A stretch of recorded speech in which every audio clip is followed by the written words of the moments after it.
Good afternoon to one and all. In this session, we are going to learn discrete structures part 1 as part of UGC NET, SRF, JRF and SET also. So regarding these 4 competitive examinations, discrete mathematical structures plays a very important role, and we can get around 3 to 4 bits in NET as well as SET also. So coming to part 1 of discrete mathematical structures, we deal with statements, propositional equivalences, predicates and quantifiers, and what are the rules of inferences, and sets and functions. So here we are going to learn the previous important questions in both statements and as well as sets and functions also. So pratisari manaki predicates and quantifiers nunchi gaani, rules of inferences nunchi gaani, manaki statement and assertions gaani, or else మనకి 3 or 4 options ఇచ్చేసి which option is correct or combination of options ఏవి correct అని అడుగుతాడు. So we are going to deep look into that. So first one is statements, propositional equivalences. So what are statements and propositional equivalences? So generally a statement is a declarative sentence which is either true or false but not both. So statement true కానీ false కానీ కనుక అయితే we will call it as a regular word, we will call it as a statement. So statements are combined by using connectives. So generally మనం net లో గానీ set లో గానీ ఈ బిట్స్ మనం సాల్వ్ చేసేటప్పుడు ఈ 4 టేబుల్స్ మనం రాసుకోవాలి. So first table is disjunction, and second one is conjunction, third one is implication, and fourth one is biconditional or by implication. So generally disjunction table కనుక మనం చూస్తే ఒక రెండు ట్రూస్ వచ్చినప్పుడు ట్రూ ఫాల్స్ వచ్చినప్పుడు ట్రూ అండ్ ఫాల్స్ ట్రూ వచ్చినప్పుడు true and last కేసులో falls. So PRQ 2 statements లో ఒక ట్రూ కనుక ఉంటే the output will be true. This is contradiction to conjunction table, that is రెండు ట్రూ లోనప్పుడు మాత్రమే ట్రూ వచ్చి మిగతా అన్ని కేసెస్ లో we are going to get the false. The third one is implication. So implication ఏం చెప్తుంటే రెండు ట్రూస్ కనుక స్టేట్మెంట్స్ ఉంటే inputs the output will be true, రెండు ఫాల్స్ ఉంటే the output will be true, and the remaining cases మనకి second part that is Q part లో ఏదైతే ఉంటుందో ఆ part will be displayed here. So దీనికి కొంచెం సిమిలర్ గా ఉంటుంది. ఇక్కడ కూడా రెండు ట్రూస్ వచ్చినప్పుడు ట్రూ వస్తుంది, 2 ఫాల్స్ కేసులో కూడా ట్రూ వస్తుంది, అండ్ రిమైనింగ్ 2 కేసెస్ లో ఒక ఫాల్స్ ఉన్నా కానీ ఫాల్స్ వచ్చేస్తుంది.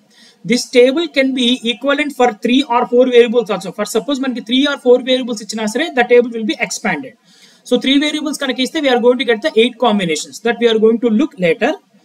Now coming to the propositional equivalences, generally in net or set lo we are going to get these type of problems. So they are going to ask whether these two are equivalent or not. That is ఈ రెండు output values ఈక్వలెంటా కాదా అని అడుగుతాడు. అలాంటి cases లో మనం ఏం చేయాలంటే ఫస్ట్ ట్రూత్ టేబుల్ ని కన్స్ట్రక్ట్ చేసుకోవాలి. సో ట్రూత్ టేబుల్ కన్స్ట్రక్ట్ చేయాలంటే ప్రీవియస్ గా చెప్పిన ఫార్ములాస్ గుర్తుండాలి. కంజంక్షన్, డిస్జంక్షన్, ఇంప్లికేషన్ ఫార్ములాస్ గుర్తుండాలి. ఇది 3 వేరియబుల్స్ కి తీసుకున్నాం కాబట్టి we are going to get 8 type of combinations here. So using these 8 combinations we are going to build the next table also, and finally we are going to check whether the same truth values are obtained in both the cases so that we can prove it as an equivalent or logically equivalent. Same case మనకి equivalence ని truth tables use చేసి చేయొచ్చు, లేదు అనుకుంటే కనుక ఇక్కడ formulas ఉంటాయండి, formulas use చేసి అయినా చేయొచ్చు. Coming to the first identity or first formula is identity law, that is if P and T is equal to P and PRF is equal to P, and domination law P and F is equal to F and PRT equal to D. Idempotent law means P and P equivalent to P and PRP is equivalent to P. So double negation, as we already know, 2 double negations cancel అయిపోయి original value that is P వస్తుంది. Commutative means reverse, P and Q is equivalent to Q and P, and PRQ is equivalent to QRP. Similar associative law, we are going to change the combination, that is P and QR are here, P and Q and R. So the Q and R is going to be changed here. Similarly disjunction కూడా apply చేస్తాం, PRQRR, PRQRR. So this is an associative law. If the symbols are going to be changed or different, then we can call it as a distributive law, that is P and QRR. So we are going to apply P and Q or P and R. The same contradiction for R also, that is PRQ and R, which is equivalent to PRQ and PRR. De Morgan's law means we are going to apply the negation for entire formula, that is negation of P and Q means negation P, the end becomes R and negation Q. Similarly for R disjunction also. And absorption law means this is a very very important formula in net as well as set also. Generally మనం solve చేసేటప్పుడు ఇలా P ఇక్కడ P వచ్చి ఇక్కడ R and end కనుక ఉంటే we can directly call it the value as a P. Similar case reverse order కూడా అంతే, PR P and Q means P. So Q ఏమున్నా మనకు అనవసరము, ఇక్కడ P ఉండాలి, ఇక్కడ P ఉండాలి, ఇక్కడ R and end అంటే డిఫరెంట్ సింబల్స్ ఉండాలి. ఇక్కడ P ప్లేస్ లో ఏ వేరియబుల్ ఉన్నా సరే that variable will becomes the output. So ఈ అబ్జార్ప్షన్ లాని యూస్ చేసి మనం ప్రాబ్లమ్స్ చాలా తొందరగా సాల్వ్ చేయొచ్చు. And negation law means P and negation P equal to false and PR negation P equal to true. So either by using truth table use చేస్తున్నా మనం logical equivalent కాదు verify చేయొచ్చు, లేదు అనుకుంటే we are going to use the formulas also. But truth tables వాడటం very easy if we know the 8 combinations. Similarly, ఇక్కడ చూడండి PQ, PRQ, negation P, negation Q. Negation of PRQ is logically equal to negation of PR, negation Q. ఇక్కడ actual గా end రావాలి, మనకి ఇక్కడ R తీసుకున్నాము, so equal కాదు verify చేసాం, ఇక్కడ ఫాల్స్ వచ్చింది, ఇక్కడ ట్రూ వచ్చింది, so it is not equivalent. So generally NET or SET లో కనుక మనం ఏదైనా లాజికల్లీ ఈక్వలెంట్ కాదా అని అడిగితే మాత్రం first straightly we are going to construct the logical table, that is truth table. Now, this is another example also. So, PQR, three combinations తీసుకున్నాను, PRQ, QRR, PRQRR, PRQRR. That is associative లో ఇప్పుడు ఏదైతే మనం discuss చేసామో previous గా, ఈ associative లా మనం ఇక్కడ ప్రూవ్ చేయబోతున్నాం. సో ద సేమ్ కేసెస్ లో నీకు అన్నిట్లో కూడా సేమ్ వాల్యూస్ రావాలి. ఇలా సేమ్ వాల్యూస్ కనుక వస్తే we will call it as logically equivalent.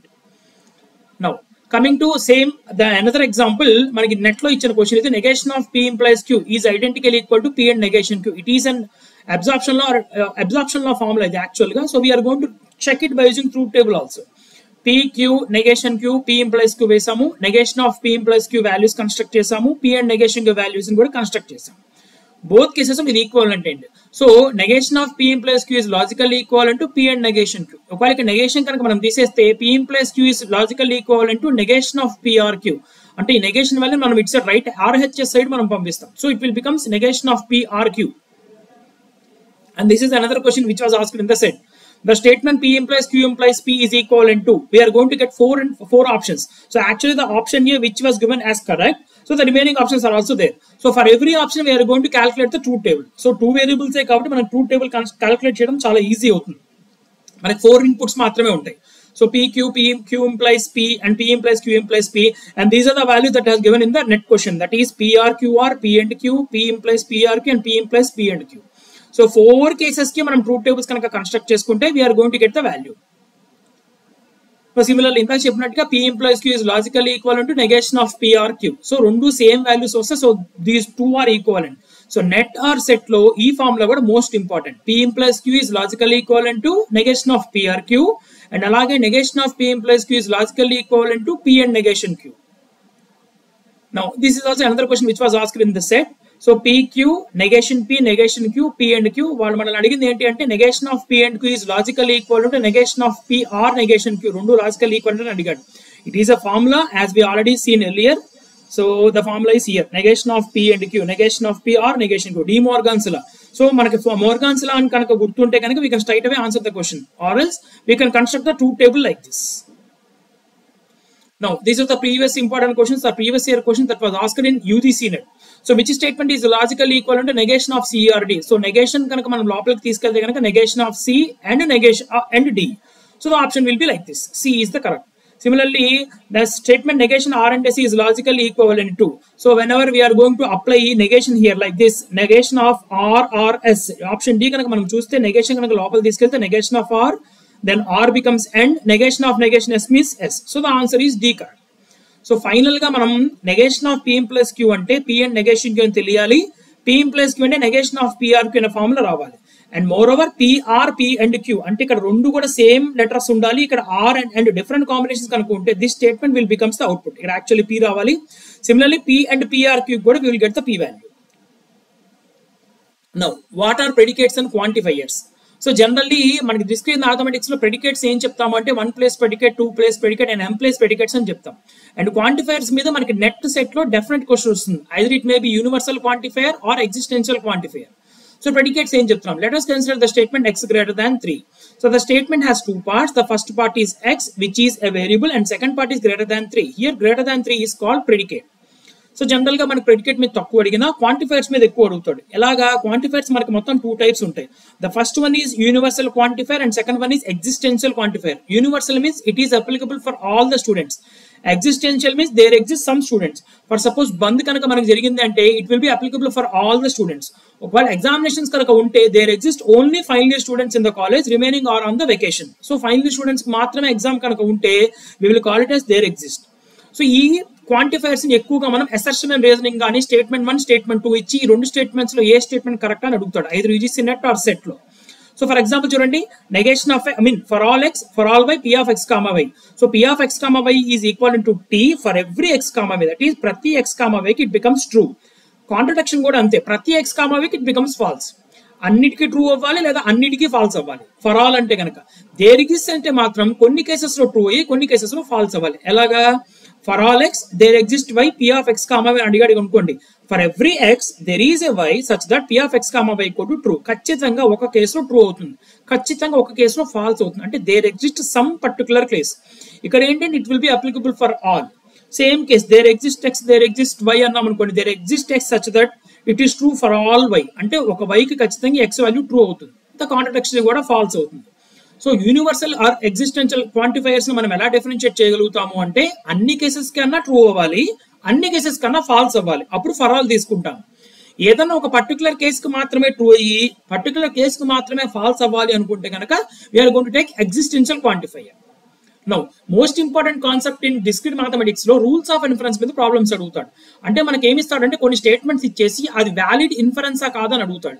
ఆ వ్యాలిడ్ ఇన్ఫరెన్సా కాదా మనకు తెలియాలి అంటే discrete mathematics will provide totally 8 type of formulas. దానిలో first 2 most important formulas, that is law of detachment and modus tollens rule. So ఈ formulas మనకి ఏం చెప్తాయి అంటే P implies Q P కనుక ఉంటే we can directly achieve as Q, that is P implies Q and P is equivalent to Q. మన truth table construct చేసినా మనకి Q నే వస్తుంది.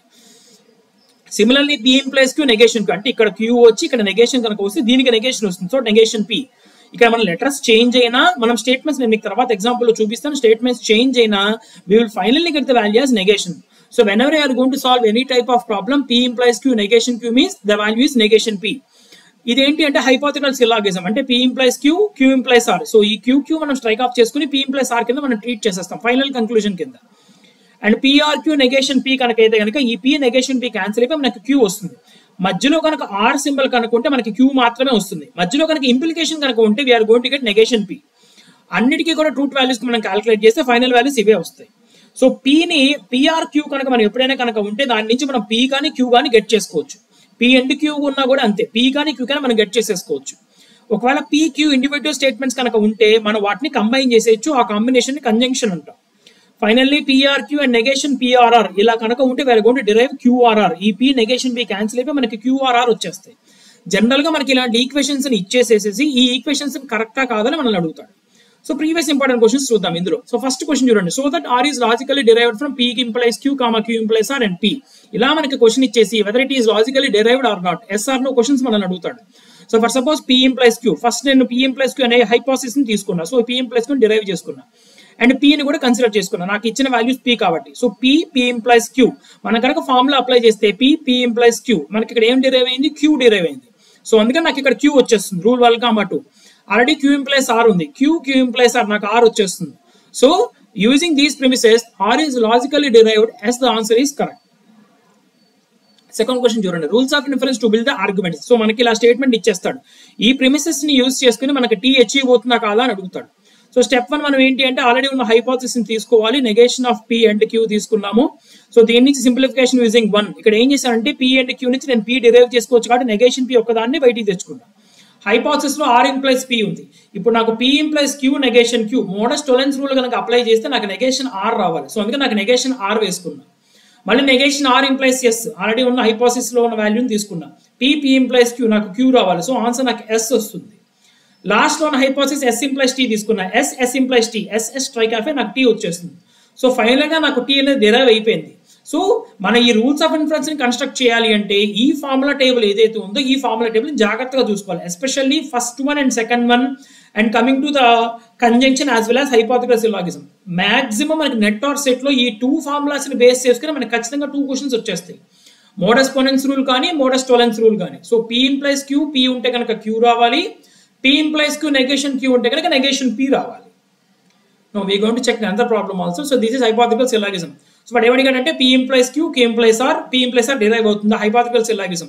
Statements మనం ఎలా అడగచ్చు, if it rains today then we will not have a barbecue today. ఒకవేళ కనుక జరిగితే then we will not going to have.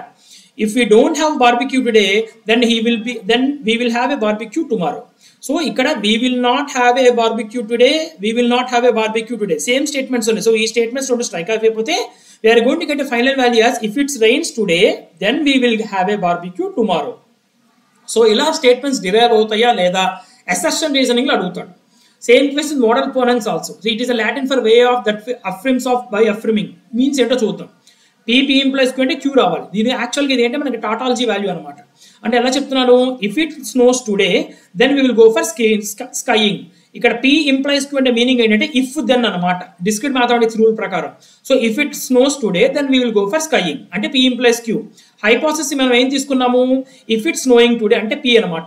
So modus ponens rule apply చేస్తే మనకి ఏమొస్తుంది, we go for skiing. So answer is we go for skiing. మనకి first 2 statements ని ఇచ్చేసి we will go for skiing అనేది డిరైవ్ అవుతుందా లేదా అని అడుగుతాడు. సో మన మోడస్ పొనెన్స్ రూల్ కనుక తెలిస్తే straightly we can put an answer in SET or NET. Simplification కూడా అంతే. If P and Q is true then P is always P true. So ఈ ఫార్ములా నుంచి మనం ఏం డిరైవ్ చేసుకోవచ్చు అంటే P and Q నుంచి మనం P ట్రూ కింద చెప్పేయచ్చు. అంటే ఎలాగా, for example it is below freezing, Q statement వచ్చేసి it is raining now. So మన ఎండ్ కనుక అప్లై చేస్తే it is below freezing and it is raining now. దీని నుంచి మనం ఏం డిరైవ్ చేయొచ్చు, we can derive it is below freezing. So simplification ఫార్ములాను బేస్ చేసుకొని P and Q నుంచి we can derive the P also. Now, in the next class, we are going to concentrate on what are sets and what are the types of sets and what are functions, that is 1, 1, onto, bijection and injection function and inverse function also, and what are relations and what are the properties that we are going to check whether a relation is equivalent or not, like reflexive, symmetric, transitive and anti-symmetric, etc. Thank you.